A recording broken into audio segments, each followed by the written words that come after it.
Poštovani gledalci, dobrodošli u još jedno izdanje emisije Granice Istoka. Ja sam Harun Karčić. U današnjem svijetu globalna geopolitika je podložna stalnim promjenama i prilagođavanjima. Jedan od ključnih faktora u ovom dinamičnom okruženju jeste prisustvo vojnih snaga različitih država u mnogim dijelovima svijeta. U ovom izdanju emisije Granice Istoka analizirat ćemo američko vojno prisustvo u Aziji i odgovor Kine, Japana i Filipina na to.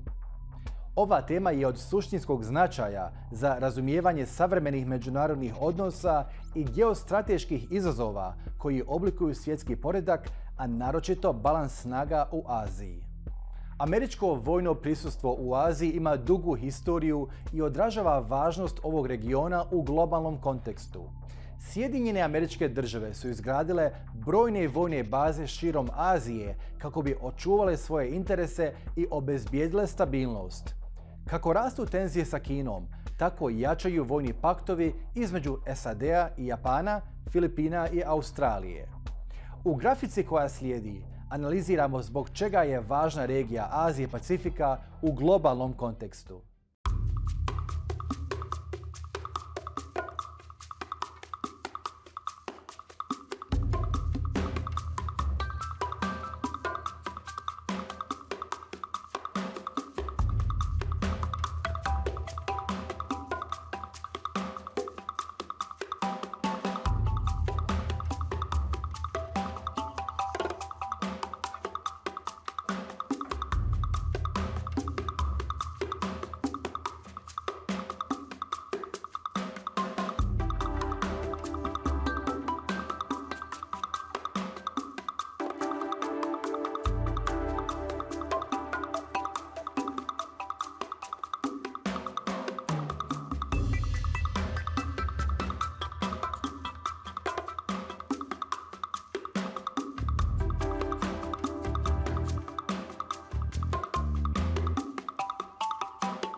Idemo slikom do Ankare, odakle nam se uključuje Gökberk Durmaz, profesor međunarodnih odnosa i stručnjak za Aziju na Univerzitetu u Ankari. Mr. Durmaz, hello and welcome to the Al Jazeera Balkans channel, and thank you so much for taking time to speak to us. Now, let me start by asking a very general question. What potential threats pose the biggest challenge to security in East Asia? Thank you very much. Well, in East Asia, when we speak about East Asia, since the Second World War, actually, many things have been already changed, especially the economic potential of the East Asian countries have already developed dramatically from this Second World War time. Therefore, challenges regarding the security is mostly the foreign intervention, which honestly and obviously meaning is that the countries who feel themselves from this as a unipolar world right after the Soviet collapse of the Soviet Union, we see these countries, especially the United States of America, they try to stabilize all around the world, quoted stabilized, according to their own sort of agenda and policies. But in East Asia, right after the Korean War, actually, these three of the countries, I mean, China, Korea, South and North, and Japan, they focused on economic developments more than military expansion or military sort of budgets, which actually provides them the huge sort of potential to show the world several win-win projects. Therefore, in here, the biggest security challenge actually is it could be the foreign intervention and problems regarding this Taiwan issue, Hong Kong, and there are some disputed lands between Russia and Japan and between Korea and Japan again. These can be the potential threats for this next several years. Right, Professor, let me ask you, does a stable East Asian order require a significant US military presence? And how are China, Japan, and Korea being described and discussed in American high-level circles or in discussions on foreign policy in Washington, D.C.? Mm-hmm. Well, not necessarily, actually. Not necessarily. Stabilization of the East Asia needs American sort of help or American stabilization policies.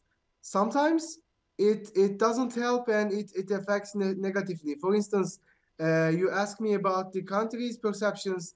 For instance, China. Let's take China. China blamed the U.S. As a main responsible of instabilization of this East Asia. And the other regions of the world, of course, but especially East Asia, because China and Korea, let's take these two countries, they have enormous foreign trade between them. And these foreign trade, the both sides actually, Chinese side and Korean side, they would love to keep it. And if it is possible, they would like to develop these sort of economic relations. However, American bases are all around to Korea and Japanese islands. And these actually, sometimes, especially we have seen in the Taiwan dispute. In Taiwan dispute, the American officials visited Taiwan, which increased this tension in the East Asia, because China, for instance, according to their understanding, they requires a one China policy for their counterparts. But interestingly, although they accept this one China policy, they sometimes or usually they try to find out other solutions. For instance, they are triggering the Taiwan and Hong Kong dispute.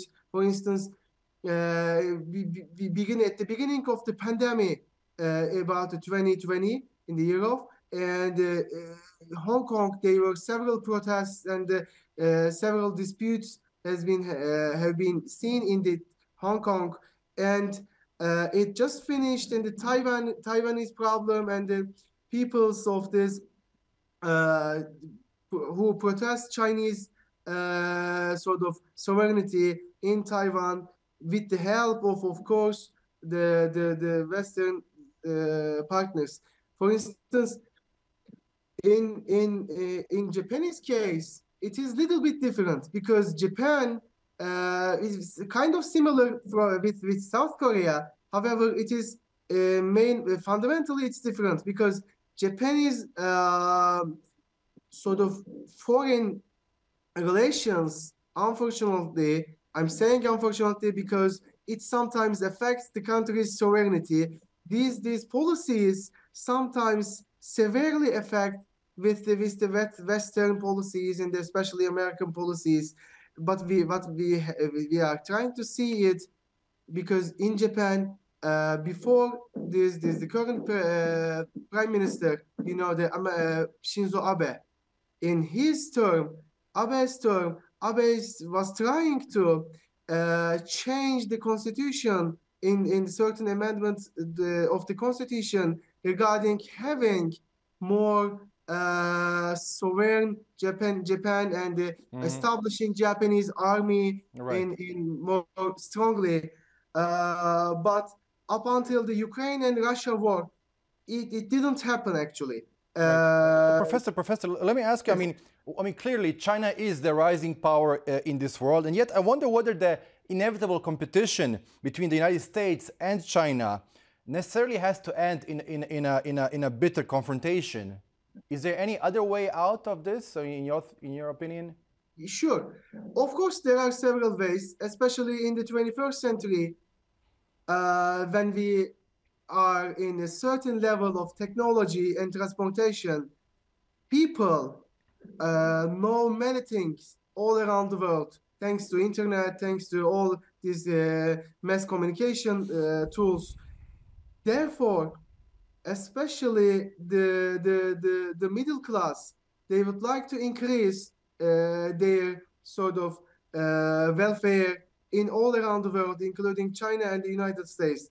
However, having this kind of disputes, especially the military interventions, military problems, actually decreasing the welfare of the middle class. Mm-hmm. And it sometimes helps for the defense industry or who are fit from the defense industry. However, for the ordinary people, having a good relation and having an economic sort of trade and relations based on cultural exchange and economic exchange are more desirable. Therefore, the countries who have sort of quoted bigger power or the superpower, they should be very careful about their relations, especially with others and with the third countries and developing countries, of course, because the world has been already changed since the 1990s, at the beginning of the 1990s, because at the moment, many countries are trying to have sort of regional corporations and trying to increase their collaborations with their neighbors, and somehow they try to achieve a certain level of economic achievement and industrial sort of development. However, this sort of disputes usually block and of this sort of economic and industrial welfare-related developments. Right. Professor Durmaz, it was such a pleasure speaking to you. Thank you once again for sharing your thoughts with Al Jazeera Balkans. Thank you. Thank you very much. Kina kao jedna od najvećih svjetskih sila ima sve izraženiju ulogu u Aziji i u globalnim pitanjima. Reakcije Kine na prisustvo američkih vojnih snaga u Aziji sve su smjelije i izraženije proteklih mjeseci. U narednoj grafici analiziramo kako kinesko vojno prisustvo i spoljna politika utječu na dinamiku odnosa između SAD-a i Kine, kao i na stabilnost i bezbjednost u regionu. Kina smatra Tajvan dijelom svoje historijske i kulturne baštine, te se poziva na drevne veze i nasljeđe kao dokaz svojih teritorijalnih pretenzija. Kina smatra Tajvan svojom teritorijom na osnovu tvrdnji o nacionalnom suverenitetu i cjelovitosti svoje teritorije, pozivajući se na politiku jedne Kine, koja tvrdi da postoji samo jedna Kina i da je Tajvan njen sastavni dio. Kontrola nad Tajvanom pruža stratešku prednost Kini u regiji, omogućavajući joj bolji nadzor nad istočnim dijelom Tajvanskog moreuza, ključnog pomorskog prolaza između istočnog i južnog kineskog mora. Tajvan je privredno razvijena regija s naprednom tehnologijom, visokim standardima proizvodnje i jakom izvoznom industrijom. Kina vidi ekonomski potencijal u aneksiji Tajvana, što bi joj omogućilo pristup naprednoj tehnologiji i tržištu. Kineske vođe vide pitanje Tajvana kao ključno pitanje nacionalnog jedinstva, a aneksija Tajvana smatra se ključnim korakom u postizanju unutrašnje političke stabilnosti i jačanju legitimnosti vlasti. Kina vidi kontrolu nad Tajvanom kao ključnu komponentu svoje nacionalne sigurnosti s obzirom na geostrateški položaj Tajvana i mogućnost da se iskoristi kao baza za eventualne vanjske prijetnje. Pitanje Tajvana odražava osjećaj nacionalnog ponosa i identiteta među kineskim građanima, a postizanje ponovnog ujedinjenja s Tajvanom smatra se simboličkim uspjehom i krunom nacionalnog projekta. Nacionalističke grupe unutar Kine često podržavaju politiku ponovnog ujedinjenja s Tajvanom kao način jačanja nacionalnog jedinstva i identiteta. Kontrola nad Tajvanom omogućila bi Kini smanjenje utjecaja stranih sila u regiji i ojačanje njene pozicije kao regionalne i globalne sile. Aneksija Tajvana promovisala bi kinesku vladu kao legitimnog predstavnika cijelog kineskog naroda, jačajući njenu poziciju i autoritet u međunarodnoj zajednici. Idemo sada slikom do Manile gdje se nalazi Matteo Piacentini, geopolitički analitičar sa fokusom na Daleki istok. Matteo, hello and welcome to the Al Jazeera Balkans channel, and thank you so much for taking your time to speak to us. Now, let me start by asking you, I came across a recent US government report which noted that Beijing clearly sees itself as engaging in ideological competition with the West. Do you think the two countries have already began a Cold War of sorts? So first of all, thank you, Harun. I'll tackle your question directly, and it depends on what we think as Cold War. History repeats itself, but it's always a little different. So this time, for sure, Beijing is positioning itself and there's been a sort of antagonism going on. But let me say that also the way Biden administration framed the competition with China is framed with democracy on one side and autocracy on the other. So on the ideological standpoint, we can say that we enter into a new phase. Whether it's going to be a Cold War or something similar to what we saw with the US versus USSR, that's still a process unfolding. But for sure, we're entering a new, more dangerous and competitive phase. Right. I mean, some analysts, in the US and in Western Europe have argued that since the US and China have, very strong bilateral and political relations, which have been growing over the last 15, 16 years under the so-called engagement policy, it is not feasible for either country to instigate an open war. I mean, is this something you agree with? Well, yes, but actually what we saw also during the last Cold War, right? The two superpowers never really entered into a new Cold War, but an open, actually, direct war. But here, the problem I see is that the tendency of integrating their economic system is reversing. We're seeing decoupling and from U.S. firms and Chinese investments and their investment in China. And this decoupling is believed to be led by security concerns rather than geopolitical concerns rather than economic calculus. So here's the thing. Now the degree of interdependence is still high enough, but should this decoupling accelerate in the future?